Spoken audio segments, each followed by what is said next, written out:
Miss Nelson Has a Field Day. Written by Harry Allard and illustrated by James Marshall.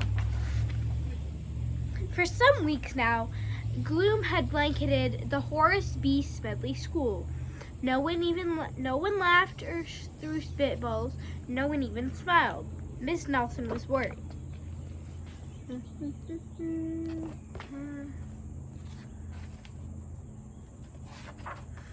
Everyone was down in the dumps. Even cafeteria ladies had lost their sparkle. Hamburgers again today.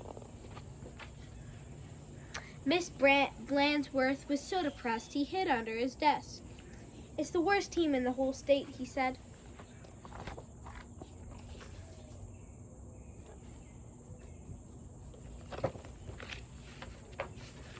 And it was true.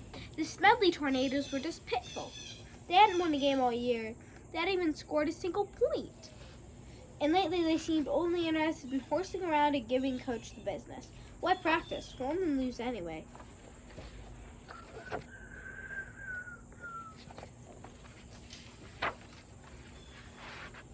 We're in for it now, said old Pop Hansen, the janitor. The big Thanksgiving game is coming up, and the werewolves from Central are real animals. They'll make mincemeat out of our team. What's to be done, said Miss Nelson. We need a real expert, said Pop. That afternoon, while Miss Nelson was reading papers, she heard wild laughter. It was coming from the teacher's lounge.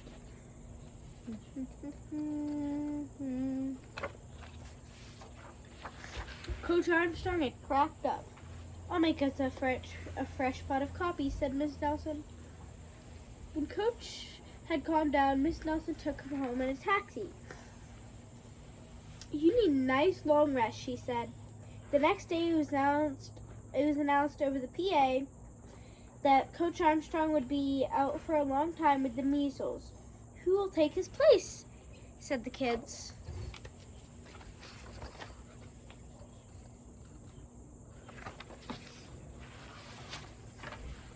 When Miss Nelson passed by Lulu's after school, a serious discussion was going on. "We need someone who can really get the team into shape for the big Thanksgiving game. Someone who knows how to get results. It's too bad Miss Viola Swamp isn't around." "Who?" said a kid who was new in town. "You've never heard of Viola Swamp," said the first kid. "The meanest substitute in the whole wide world. She's a real witch. She'll have no trouble getting results. Mr. Blandsworth happened over here." He said.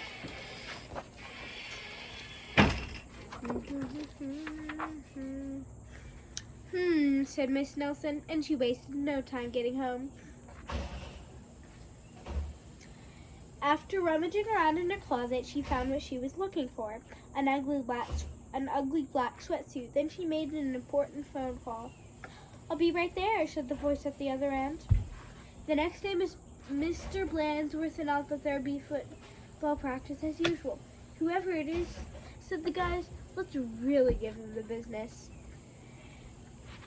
The doors to the coach's office flew open and out stepped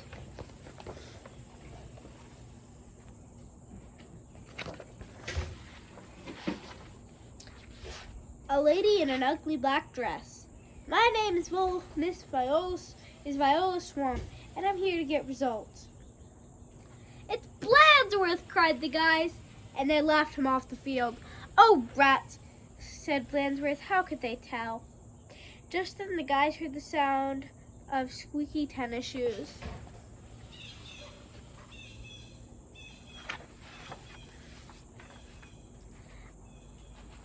"I'm Coach Swamp," said the lady in the ugly black sweatsuit. "Holy smoke!" cried the team. "The Swamp!" The team's fullback tried to pussyfoot away. "Not so fast, smarty!" cried Coach Swamp. "Wow," said one of the guys. "Did you see that tackle?"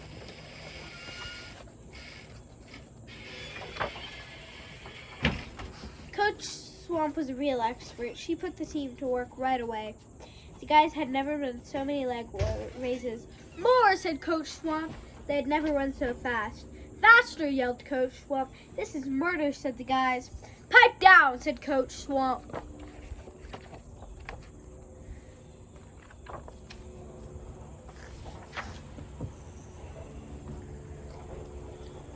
In only a matter of days, the Smedley tornadoes were looking better.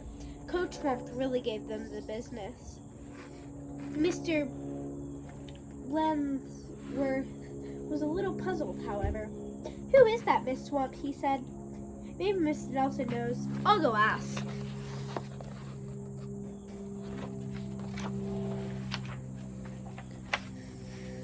Miss Nelson was busy grading papers when Miss Blensworth looked in. When Blensworth looked in.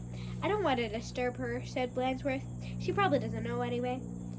Down on the field, Coach Swamp was having a little talk with the team. And don't ever think about you can horse around again, she said, because the swamp will be watching.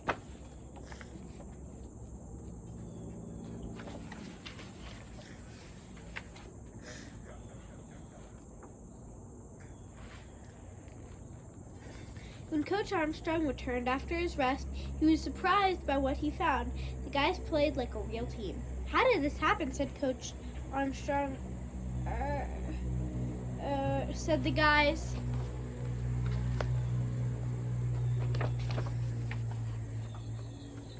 On Thanksgiving, the tornadoes clobbered the werewolves 77-3. It was a great day for the Horace B. Smedley School.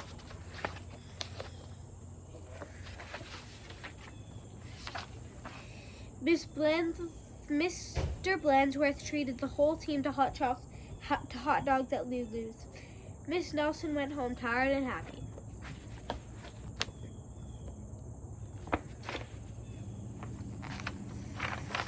Sometimes you just have to get tough, she told her sister Barbara. By the way, thanks for filling in for me. Anytime, said Barbara. Anytime.